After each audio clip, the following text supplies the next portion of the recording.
So, if you're like a lot of people, you were probably really confused by the announcement about Final Fantasy Versus XIII turning into Final Fantasy XV. What is Versus XIII? Why is it 15 now? Why is it real-time and not turn-based? What is even happening on the screen? It looks like Devil May Cry meets Shadow of the Colossus.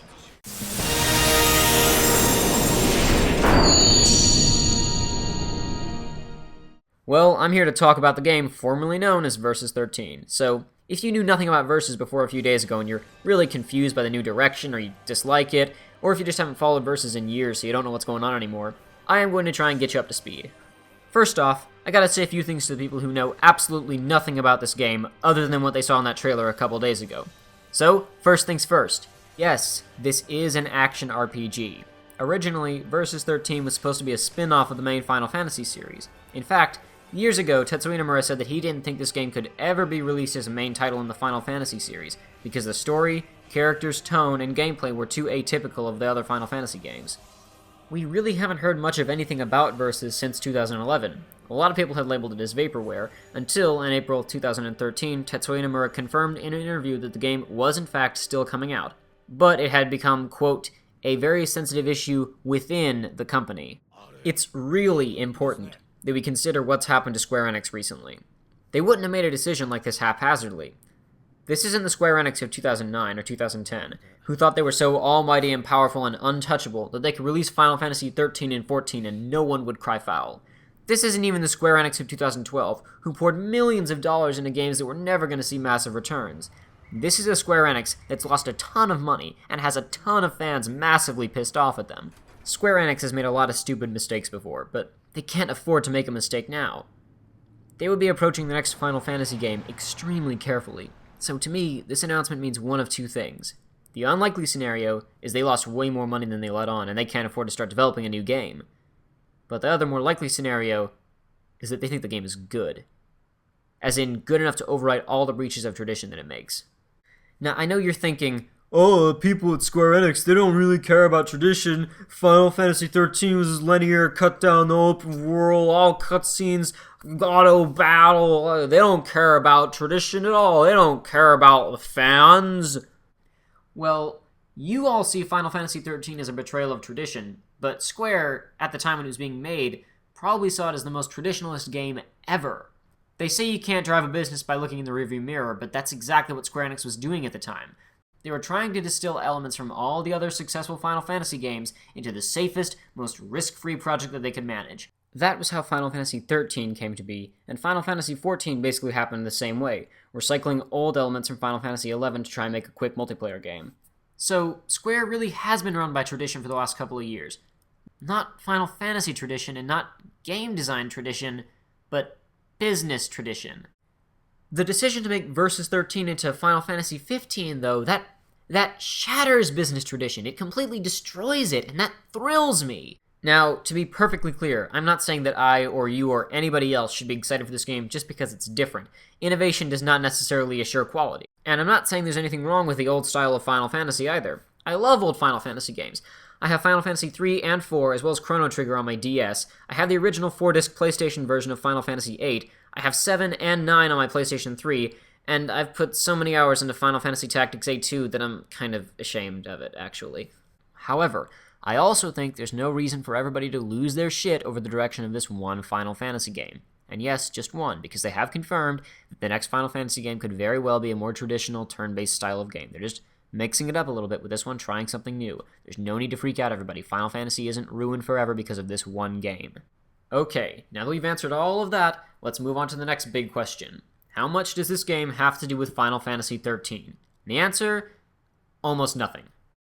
Basically, back in 2006 when Square announced the Favela Novelas Cristales, whatever the hell it is, this thing was going to be all the Final Fantasy XIII interconnected stuff, it wasn't all taking place in the same, universe, at least I think. They were really weird about it, but basically what it seems like is they were all going to be kind of connected through some various themes and a couple of different items and terms showing up across all of them. So basically it was going to function the same way that the entire Final Fantasy series functions, how chocobos and a couple different monsters and items and some themes recur throughout all the games. Only one of the other games in the whole Favela Novelis Crystallis thing has been released, and that was Final Fantasy Antigo, which got rebranded as Final Fantasy Type O. Apparently these games just can't get away from 13 fast enough. And the only thing that game had to do with 13 was that the l'Cie were in it, but they functioned completely differently from l'Cie in Final Fantasy 13, and they talked about a couple of the gods from Final Fantasy 13, but again, it all functioned completely differently. It was just some similar terminology and a couple of very vaguely similar themes. I think it's safe to assume that it's going to be about the same for this game. They might talk about l'Cies a little bit, there might be some similar themes, but that's it. Next big question, what is Final Fantasy 15 actually about? Well, like the quote from the trailer says, this is a fantasy based on reality. Now that doesn't mean that they're cutting out monsters and magic and all that kind of stuff. What it means is that they're aiming for a more realistic feel of the game with the story and the characters. From the very beginning, Nomura has stated explicitly that he didn't want to create anime stereotype characters or the other kind of characters you would expect to find in Final Fantasy games or just games in general. He wanted to create people and characters that felt like you could meet them in real life, who had motivations that made sense. He wanted all the villains to feel like, they actually had reasons for being villains. He wanted the internal rules of the world and the politics and stuff to make sense logically. Ever since the game's protagonist, Noctus, was revealed, people have been saying that he kind of had a generic, stoic, emo look about him, a little bit similar to Squall and Cloud's designs. However, look at him again and try to think of him as a real person, not as a video game character. What does he look like now? To me, at least, he looks like an otaku loser. And it makes sense because in interviews, Nomura has said that Noctis' character's kind of shy and awkward and quirky. Now, Noctis might be so awkward because he's a prince. To be specific, he's the prince of the most technologically advanced city-state in the entire world. The reason it's so advanced is because it's the only nation in the world that still has control of a crystal. These aren't the Final Fantasy XIII versions of crystals, though. These are much more in line with the old-school crystals, and they possess massive reserves of power. The other nations of the world use their crystals to acquire guns and weapons of war, while Noctis' kingdom opted to stick with their swords and primitive firearms in order to build up their industry and other technology.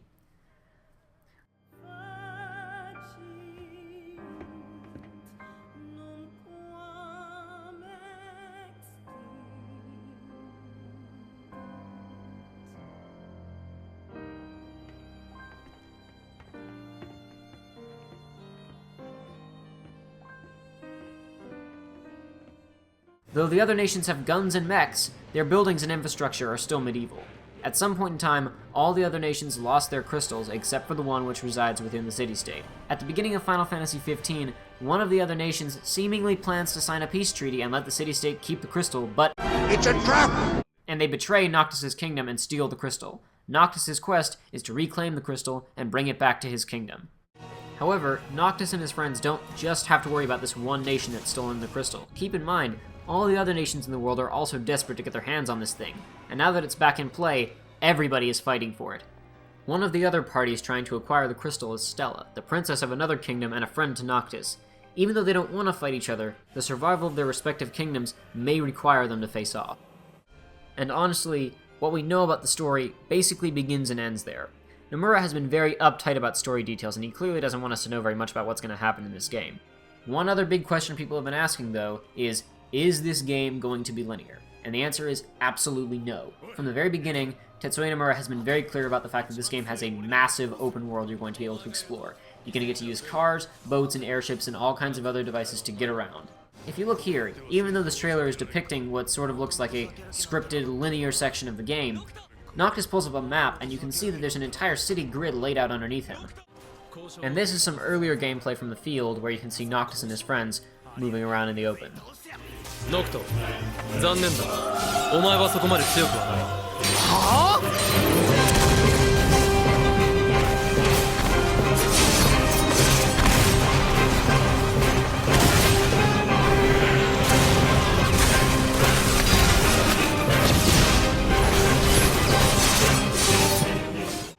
And that's about all the time that I have for this video.